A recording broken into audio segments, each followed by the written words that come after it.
Hello, Year 4, and quite an exciting thing for you to do today.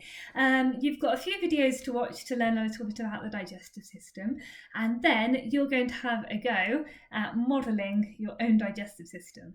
So you could do this with many substitutes for what I'm going to use, and I'll tell you about them as we go through.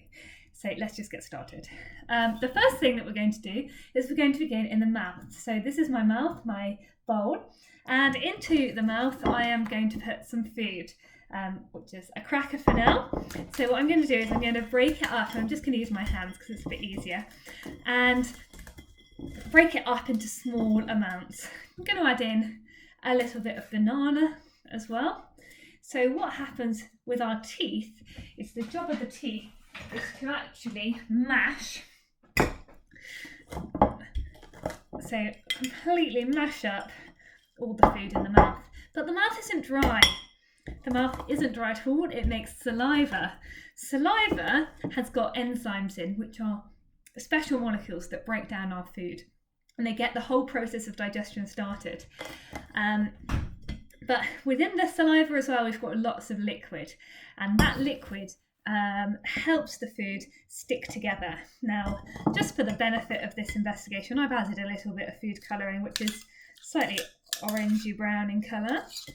And what I really want to do is to just tip in my saliva, my cracker and my banana and mash them together until they form a bit of a yucky mess, to be honest. I'm done with that one.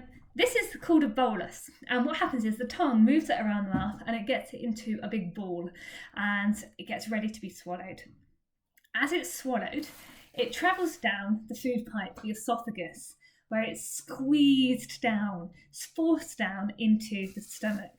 So I'm going to go into my stomach now, which is just a plastic bag. And in the stomach, we've got some stomach acid. So if you wanted to use some orange juice for this, I'm just actually using food colouring with some water. So I'm going to hope that it doesn't leak.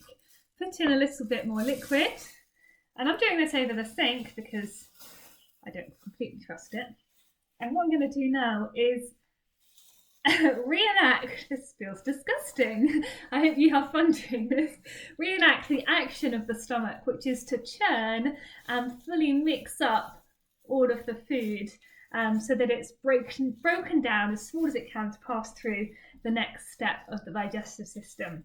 So far we've gone from the mouth, the teeth, chewing, saliva, beginning to break things up, getting it into a ball called a bolus, swallowing that down the esophagus and into the stomach. Now, after the stomach, we are going to leave into the small intestine. Now, the small intestine is where all the nutrients are absorbed, all the sugars, all of the good things. And to represent my intestines, and I'm just doing both of my intestines at once with my model, I've got an old pair of tights. Please ask before you cut up anyone's tights.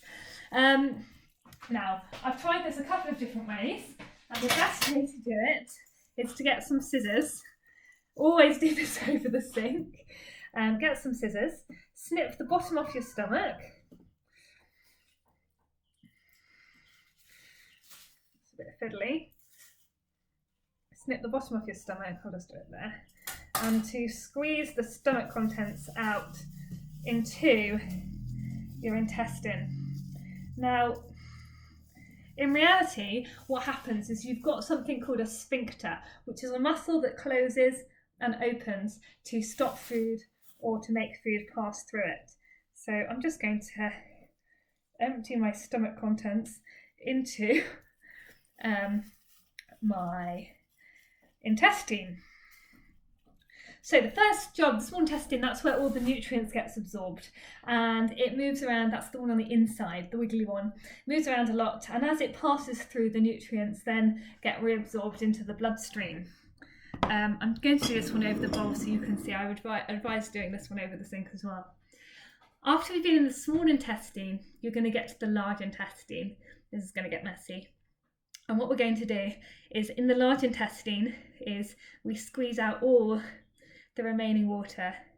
And the reason I'm using tights, I'm not sure if you can see clearly, is they let the water out, but they keep the stuff that we can't really use in them.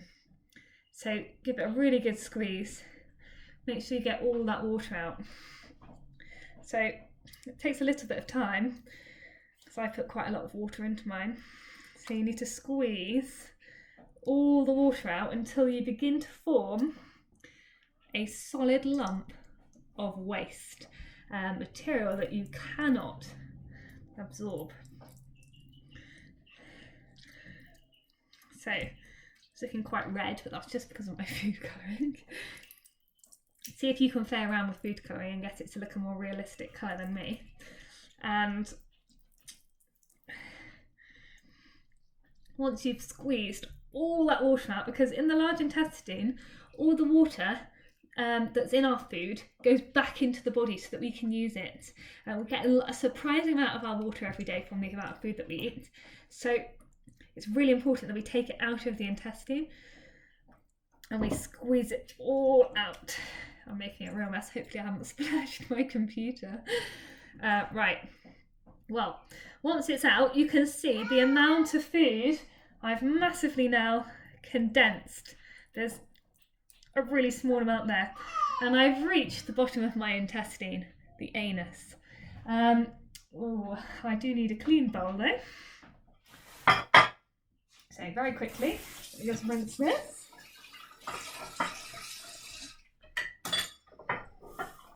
Okay, so the anus is the sphincter muscle, just like the one I was telling you about in the stomach, which holds everything in.